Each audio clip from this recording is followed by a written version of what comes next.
percolation rate. Now percolation, as I say, percolation is the seepage of water, and percolation rate means amount of water percolated, means seeped upon unit time, and it is always measured in ml per minute. Okay, now different soils have different percolation rate. Soil with more percolation rate will hold water for longer time. If the percolation rate is more, that means the soil can hold water for long period of time. Now if we talk of sandy soil, the percolation rate is fastest, means it is very less, percolation rate is very less. Okay, why it is fastest, why the seepage of water take place at a very faster rate?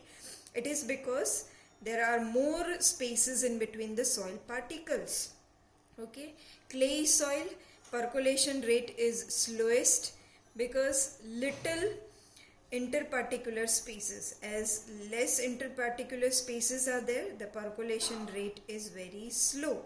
And loamy soil, the percolation rate is intermediate. Why? Because it contains both the types of soil particles, that is the large size soil particles as well as the small size soil particles. Now water absorption is the next topic. Okay, water absorption for sandy soil is minimum. Why minimum? Because sandy soil has large soil particles, so it cannot hold more water, it cannot absorb more water, and as a result the sandy soil is dry. If we talk of loamy soil, it is intermediate. Why? Because it has both the types of soil particles, sand plus clay, so it is intermediate, right, and it can hold correct amount of water. Whereas if we talk of clay soil, it is maximum. Why? Because it has fine soil particles, so it can absorb more water, and so it is wet. Now there are different factors which affects the soil quality. Different factors like temperature, rainfall, wind, humidity, light. Okay. Now if the temperature increases, if the wind increases, if the light increases, okay, if there is more rainfall, if the humidity increases, then the quality of the soil decreases. Okay, so these are different factors which affects the quality of soil, and there is close relationship between the soil and crops.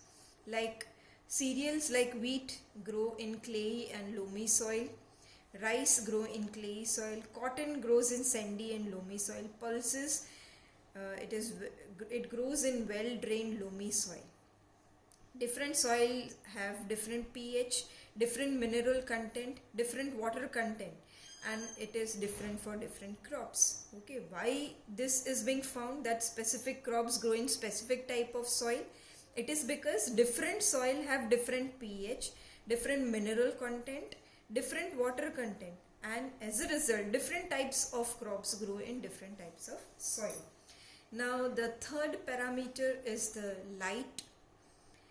Plants need light for photosynthesis. We have already studied, you have already studied this in lower classes, that photosynthesis occurs in presence of light, in presence of sunlight. Okay, so plants need light for photosynthesis, and animals need light to do many activities in presence of light, and it is dependent on the animals are dependent on the plants for food. Light is very important for both terrestrial animals as well as for the aquatic animals. Now if we talk of photosynthesis, photosynthesis occurs in plants. Plants are called autotrophs. Why? Because they prepare their own food. They prepare their own food using simple inorganic substances like carbon dioxide, water, okay, in presence of light, and it produces glucose.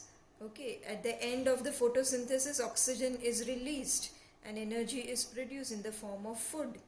Okay, so this is complete equation of photosynthesis. It is not the balanced equation, but you can write photosynthesis process in a single equation like this, that is CO2 plus H2O in presence of light produces glucose and releases oxygen.